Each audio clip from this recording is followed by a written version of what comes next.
All right, I'd like to introduce you to this 1979 Dodge Ramcharger. If you don't know what that is, you could probably stop watching right now because this is a pretty sought-after vehicle in the Dodge and Ramcharger communities. Pop tops are becoming increasingly rare. This one, you could go any which way you wanted with it.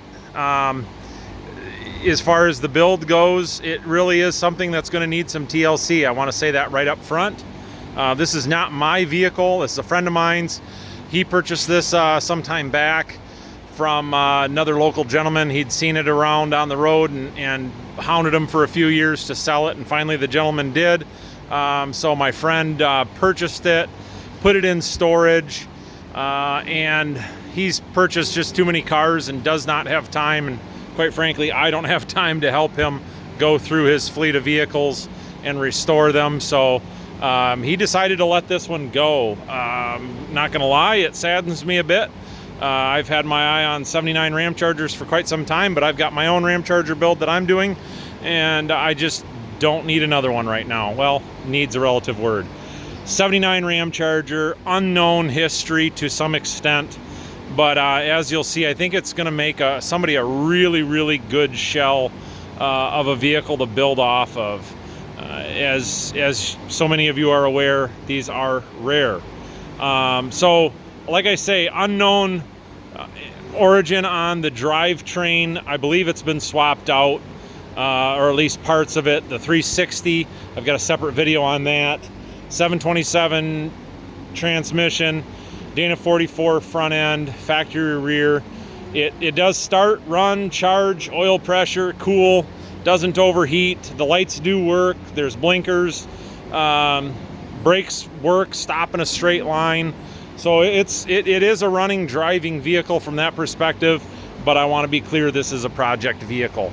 So sorry it took me a couple minutes to get that far in, but I'm just going to do a walk around. So it's got the removable soft top. There is no hard top with this one. It has been repainted. Tires have good tread, but do have some weather checking around the bead. Mismatched hood.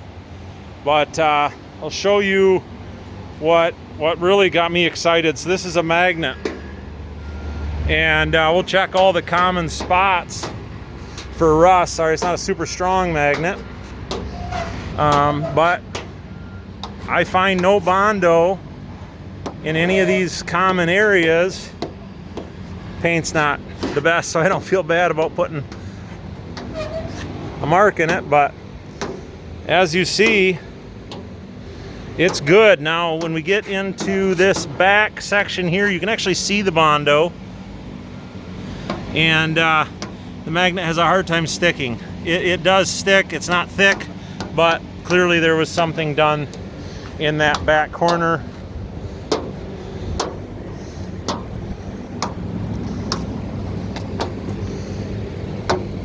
And otherwise, little rust bubbles here. Some damage there.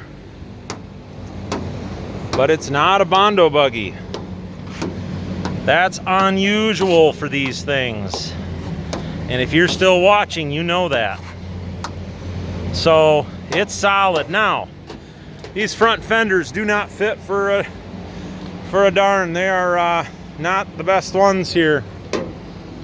He does have the factory front fenders. I don't know what the history is, but the gentleman he purchased it from did keep the factory front fenders. From my understanding, they may need a small amount of rust repair. That's as much as I know. But otherwise, it's pretty much all here. So the interior, you can see driver's floor panel is done. And it is solid. It could use some TLC, like I said. There's plenty of wiring things from who knows what. Who knows when in the history of this vehicle. There are a handful of spare parts, so you'll know that these are not the factory seats, but in the back there are the factory seats. So the back bench is factory, and then we've got the buckets. And then we've got these, I believe, Cherokee or Liberty or whatever they are, seats. So there we have it. Far from perfect, but a really, really nice platform for somebody that wants to put some time and effort and frankly some money into it. It'll make a nice pop top. This cloth out of the way. Well, I'll come back and do that in a bit. All right, and then let's passenger door. So doors open, close, windows do go up and down. There you have it. Really nice platform. I'm excited for somebody to turn this into a great project.